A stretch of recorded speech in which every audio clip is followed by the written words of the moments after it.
Hello, it's Teresa. Welcome to my channel. I'm so glad that you're here.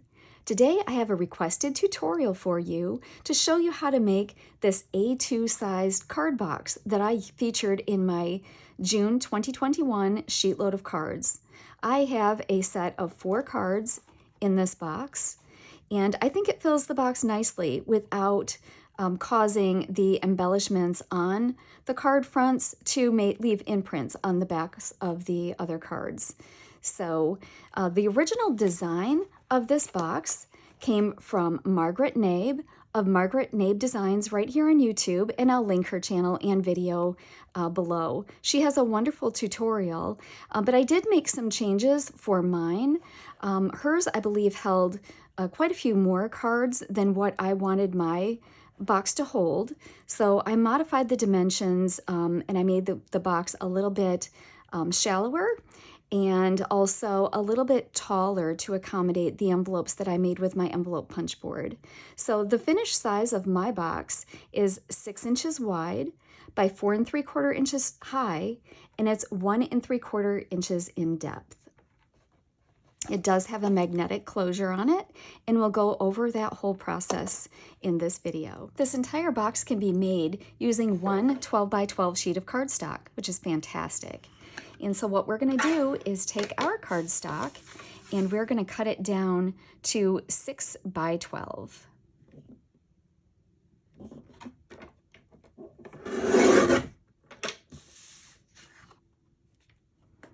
I'm going to do all my cutting first, and then we'll score all the pieces.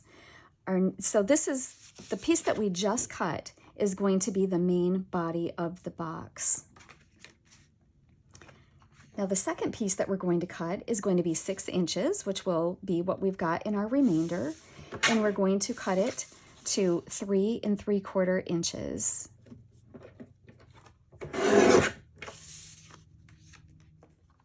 Next, we need 2 pieces that are 5 1/4 by 2 3/4.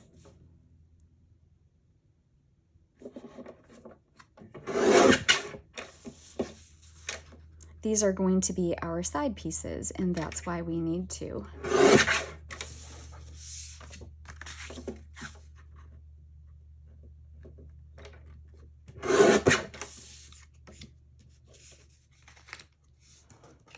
And that's it. Now on to the scoring. Take your 6 by 12 inch piece and put it so that the 12 inches runs along the top. We're going to score this at 4 3/4,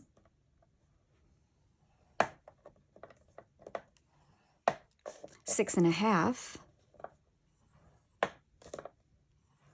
and 11 1/4. So your piece should look like this. Next, we're going to take our piece that measures 6 by 3 3/4, and we're going to place it with a 3 3/4 inch side up at the top. We're going to score this at 1 3/4 inches.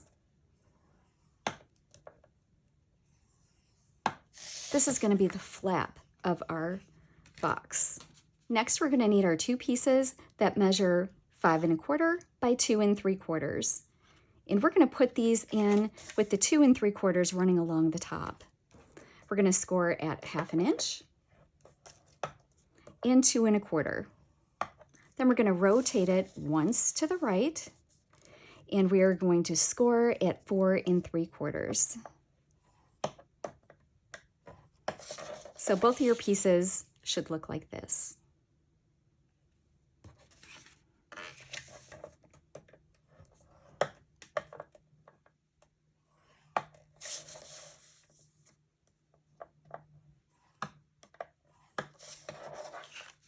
Next, we're going to bring our pieces back in, and we are going to fold and burnish all the score lines.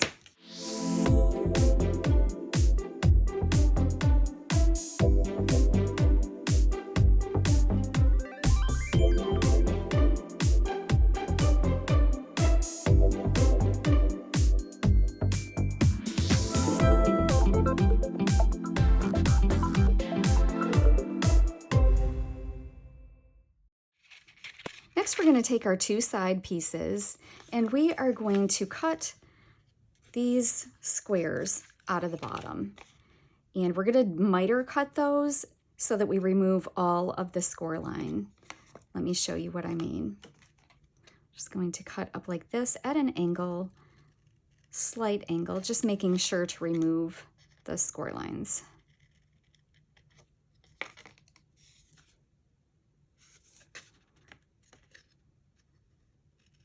And you're going to want to do that for all 4 corners on your 2 different pieces. And then at the top, we're also going to miter just slightly. Take some of the bulk off of this piece. And I like to flip mine over when I miter. Just makes it easier to get a more controlled cut. So your pieces should look like this.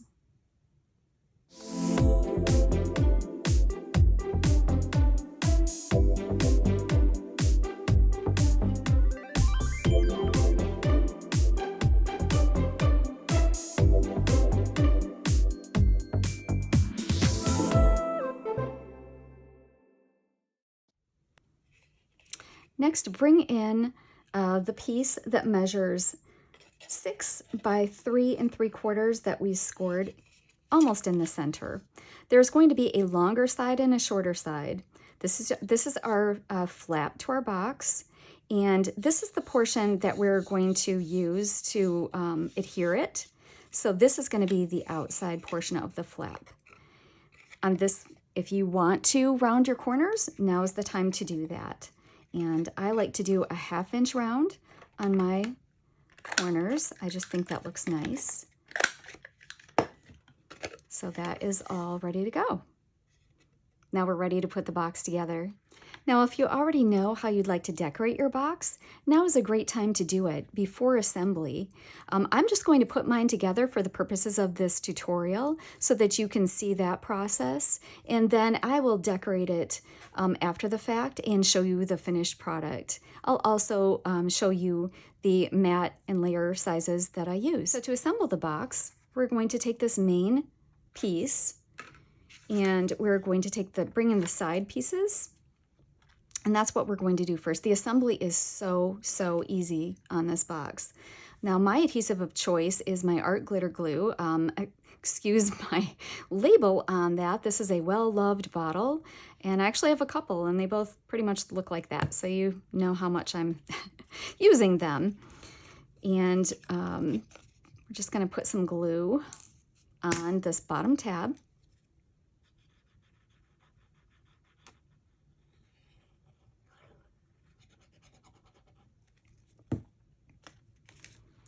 And we want to line it right up to the edge and align the score lines as well. And then once you have it there, just flip that tab right over. And then we're going to put it this way and just make sure we are completely lined up. The beauty of the art glitter glue is you have a little bit of wiggle room to make sure that it's exactly where you want it. And I always check just to make sure before I burnish it down completely that I have a good fit, and I do. So now I'm going to bring in my bone folder, and I'm just going to go over that, just kind of rub it in. At this point, I like to rotate my base. It's easier for me to work from the right side, and I just repeat the process for this side.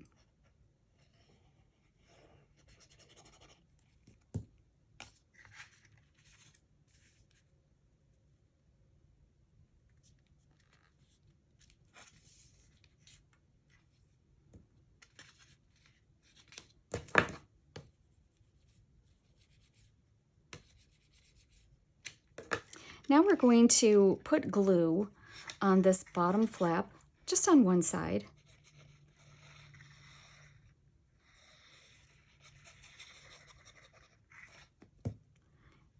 I'm gonna stand it up. Then we're gonna bring this portion forward.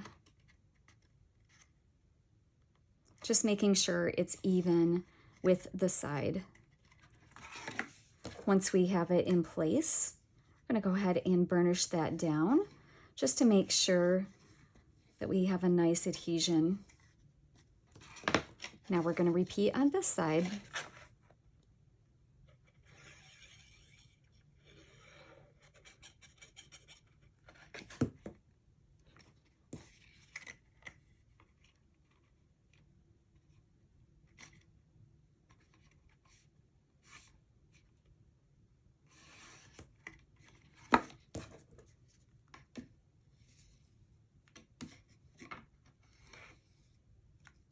Now we're going to turn the box around.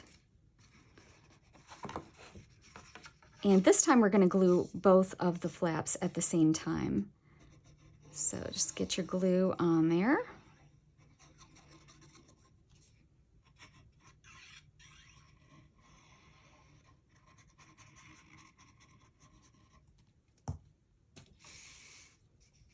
Then you're just going to fold that forward, being careful to match it up as best you can so that you don't get glue in areas that might be exposed after.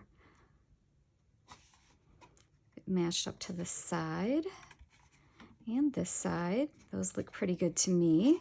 So now I'm going to fold this back a little bit so I can reach in with my bone folder and just really get those stuck down.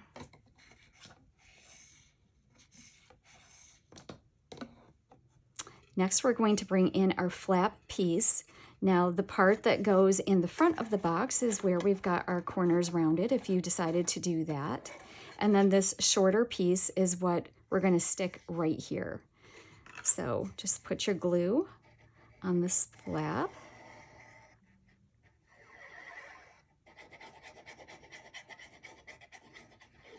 I like to put a nice amount of glue on there since this is going to be a moving part. And go ahead and get that stuck down. Just making sure it's even on both sides as well as with that score line where the box folds.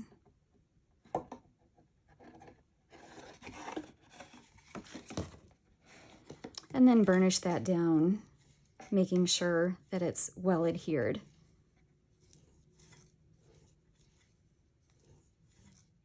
This is the point where I like to add a magnetic closure to my flap.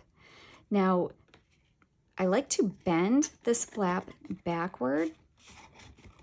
That will help us later when we want to access our cards. I just find it's easiest to do it at this stage of the game before we've got our mats and layers on. And then I'm going to kind of do that here too, just to make it easy for this to lie flat. And I'm going to put my magnets on. I'm using magnets that are 8mm by 1mm. They're very thin, and rather than having a larger magnet in the center, I like to balance them out. I think it offers more stability when you're opening and closing the flap. Also, if you're not exactly centered, let me show you what I mean. This would be an exaggeration. Say you're off just a little bit with where you glued your flap. You can kind of see how you've got like a gap right here. You can correct that with the magnets just by the way where you place them and just pull it over. I like to attach my magnets with Scor-Tape, and I just cut pieces about like that. Pick up a magnet and place them about 1/3 of the way down from the flap top, making sure that you have enough space on the side that your paper will easily cover the magnets.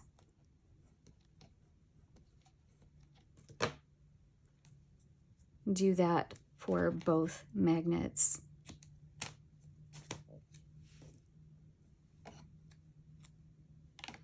They don't have to be exact, just eyeball it.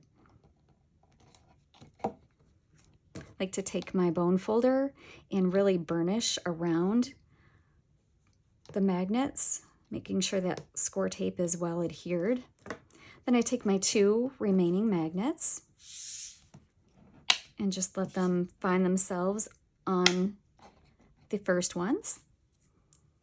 Cut off some more Scor-Tape.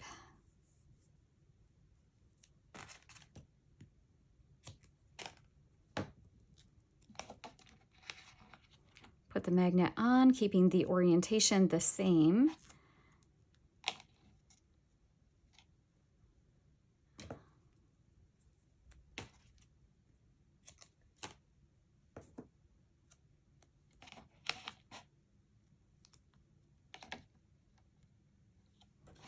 And then at this point, I like to put something inside of my box to give me a rigid surface to press this into to burnish my tape down.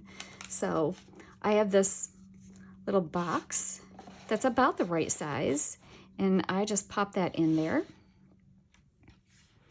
And I'm gonna actually bring it back so that I can see. Like I was talking about, you want to make sure that it's equal on both sides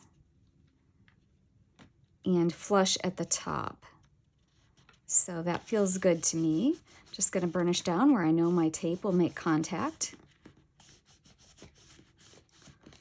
And then I'm gonna carefully lift this up, and yay, it worked. And if it doesn't, just try it again.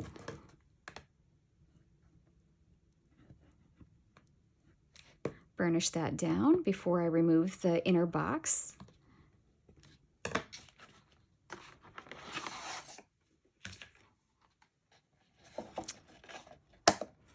Our box face is now complete. If you're ready to decorate at this time, stay tuned and do it with me. I'll show you all of the mat sizes that I'll be using to decorate my box. These are the mat sizes that I am using to decorate my box. I prefer to leave an 1/8 of an inch border around each piece, and so if you like that look, then you might want to take a screenshot of these so that you can reference it for your own.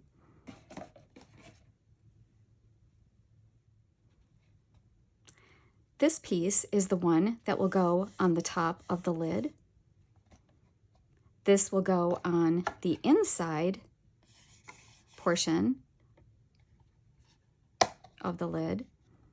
This is the flap. This is the inside of the flap. This is the front of the box. These are the sides. And this piece over here will decorate the back of our box. Now I have a little tip for you when cutting your lid pieces. What I did is I took a piece of patterned paper and I cut it to 5 3/4 inches wide by 3 5/16 inches high. And then I rotated it and I cut it at 1 1/2 inches, making sure that the 1 1/2 inch side was the top of my piece that I had just cut.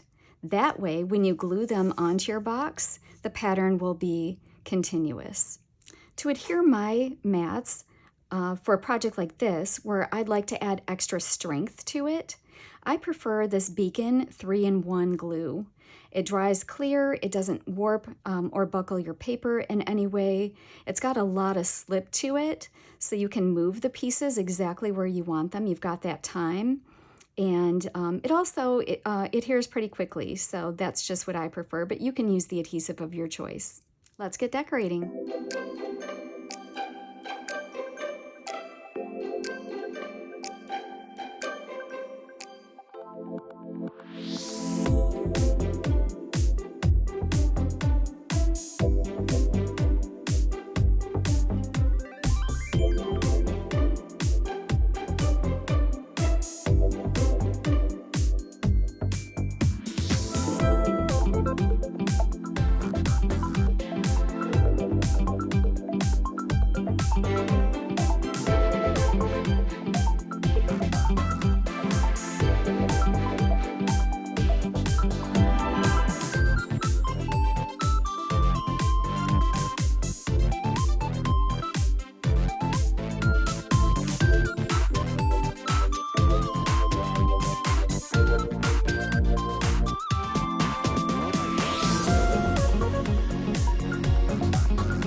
Now that our box has its mats and layers, it's time to decorate.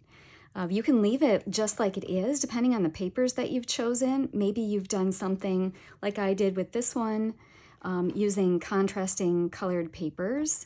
For this one, I decided to keep it simple and just go with a continuous paper. But to embellish, I am going to use my Vintage Collage Card Toppers 2 from Anna Griffin. These are 117 cardstock die cuts, and they're just all sorts of beautiful things in here. And so I went through that and found this one that I thought would look nice on my box. And so what I'm going to do is just glue it on the front right here with some sticking up at the top. I just think that that gives it kind of a fun look. And I'm just going to eyeball the placement of that.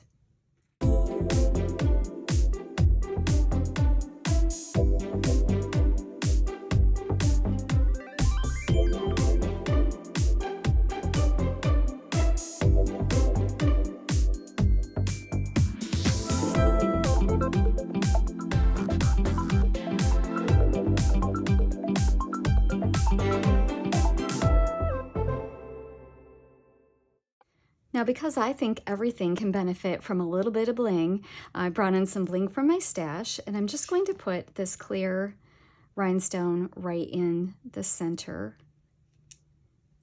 I'm just going to adhere that with my art glitter glue and use my jewel picker tool to get that in place.